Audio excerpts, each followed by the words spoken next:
The Transit Museum opened in 1976.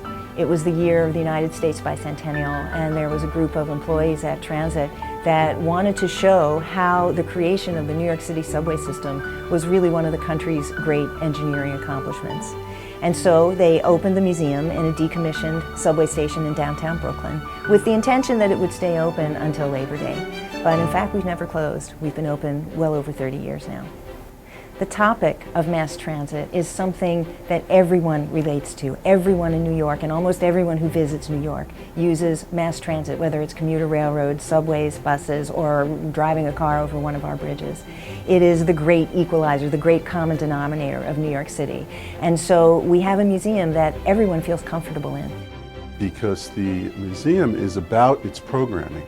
It's about the exhibitions that the larger community gets to learn about transportation. It's about the Subway Sleuth series of programs for autistic children. It's about transit tots.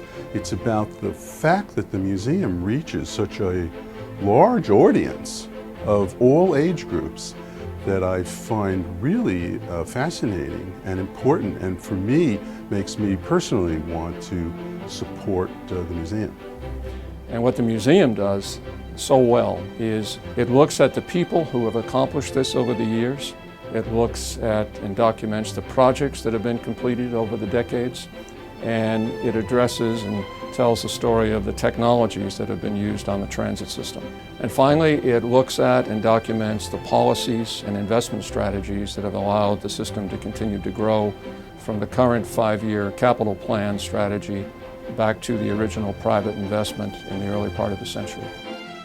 My favorite part of the Transit Museum, because I am what one would call an infrastructure junkie, I enjoy the entrance to the museum where you walk through the mock-up of what it was the original IRT tunnel, and you see the work practices from when the founding GCA members built the original IRT network. And it really takes you back, and when you study the pictures you realize that although the technology has much improved, the work hasn't all changed that much, and it's very difficult, important, and challenging work, but it really did develop what became the backbone of the middle class of New York. The construction jobs that were represented by the development of the MTA network and the construction jobs that the MTA network continues to provide today are critically important to the future and to the history of the city. Cities are incomplete without transportation, and the Transit Museum tells that story.